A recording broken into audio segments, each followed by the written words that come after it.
All right, in this video, we're going to talk about how we're going to handle limits that have square roots somewhere in them. Okay. Note that this is still a 0 over 0 limit. If I plug in 4, the square root of 4 is 2, 2 minus 2 is 0, 4 minus 4 is 0. So this is still a 0 over 0 flavor. But there is a particular trick that is useful for handling these that is something you probably saw sometime in high school and probably have not thought about since. Okay, which is the multiply by the conjugate trick. Okay, and basically all limits with radicals are going to involve some version of the multiply by the conjugate trick. Okay, what's the conjugate? The conjugate is what you get when you flip the sign between the radical and the other piece. So I want to multiply this by the square root of x, but instead of minus 2, I want to multiply the square root of x plus 2. Now, I want to do that because reasons, but I can't just do that, because that would actually be changing the thing I'm taking the limit of. So the way I account for that is that I also divide by radical x plus 2. And so what I have done here is multiply by 1 in this sort of fancy way. And so multiplying by 1 can't possibly have changed the limit. Okay, so let's simplify this now.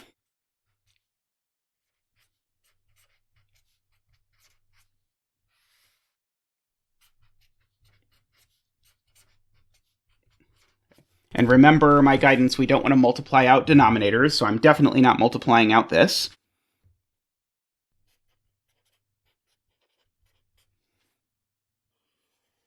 Okay, but I will multiply out the numerator. So square root of x times square root of x is x. Square root of x times plus 2 is 2 square root of x. Minus 2 times the square root of x is minus 2 root x. And then minus 2 times plus 2, that'll be minus 4. And now you can see the magic of why multiplying by the conjugate was a good idea, even though it seemed like a very weird thing. Namely, these two middle terms, they just evaporate, because I have a plus 2 radical x and a minus 2 radical x, so these just go away. Which means that I end up with a limit as x goes to 4 of x minus 4 divided by x minus 4 times root x plus 2. So the secret, if you're wondering, to why this ends up working is that you end up with the difference of squares formula. So that is this a squared minus b squared equals a minus b times a plus b. And so what we did here was, if this was a and this was b, we multiplied it by a plus b, and then that gave us the square root of x squared, which is just x, minus the 2 squared, which was 4. Okay. So the secret of multiplying by the conjugate really just comes from this identity. But we're now in good shape, because now we have an x minus 4 in the numerator and an x minus 4 in the denominator, and so we can cancel these. Doop, doop. And upon doing that, we get the limit as x goes to 4 of 1 over the square root of x plus 2. Do make sure that you know that if you cancel everything out of the numerator or the denominator, that what's left is 1, not 0. So in this case, x minus 4 was the only thing in the numerator. I canceled it, and I was left with 1. Okay, and now if I plug in 4, I don't get 0 in either place, so I can just do that. And so I will get 1/4. That is the value of the limit. I want to do a slightly more complex example of the same idea. Again, you should check that we start with something of the 0 over 0 flavor.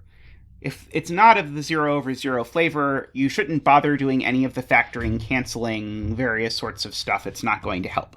But this does have that 0 over 0 flavor, because this thing inside the radical becomes a 9, whose square root is 3, minus 3 is 0, and 2 minus 2 is 0. So that's what we have to do.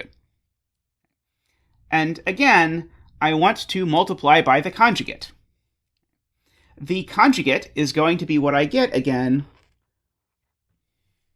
when I flip this sign. So if this was a plus, I'd want to make it a minus, but it's a minus, so I want to make it a plus.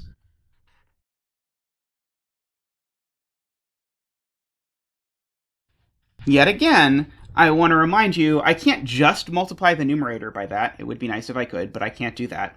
I have to multiply the numerator and the denominator by this, which is going to make the numerator nicer and the denominator much worse.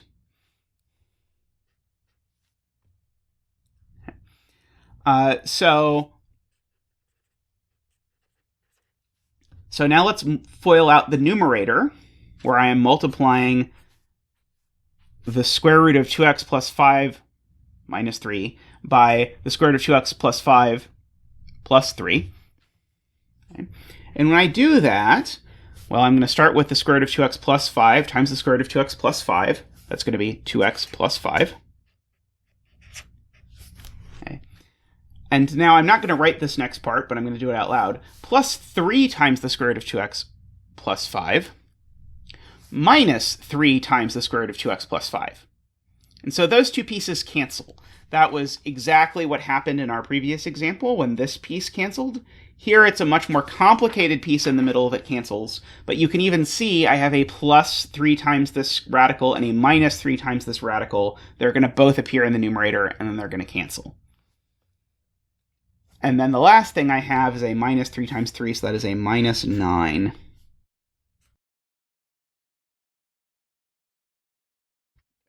Again, not multiplying out the denominator, just leaving it as it is.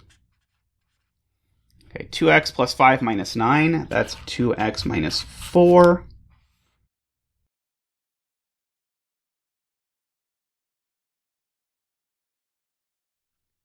Okay, now I'm looking for stuff that I can factor. And the only thing I see that I can factor is I can factor a 2 out of this 2x minus 4. So I'll do that.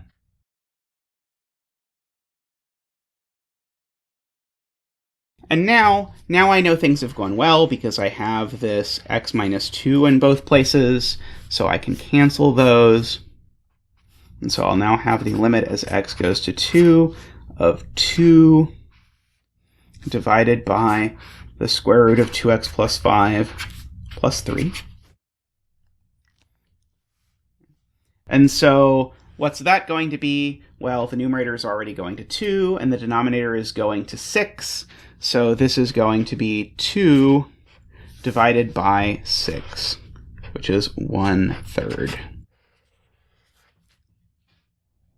So this is kind of a weird trick, but it's a weird trick that's pretty consistent. If there's a radical involved in your limit, the way that you're going to evaluate it is by multiplying the numerator and denominator by the conjugate, doing some FOILing and some canceling, and then it all works out. I'll wrap up this video for now. In the next video, we'll talk about one more kind of 2.2 style limit question. But that's it for now. I'll see you next time.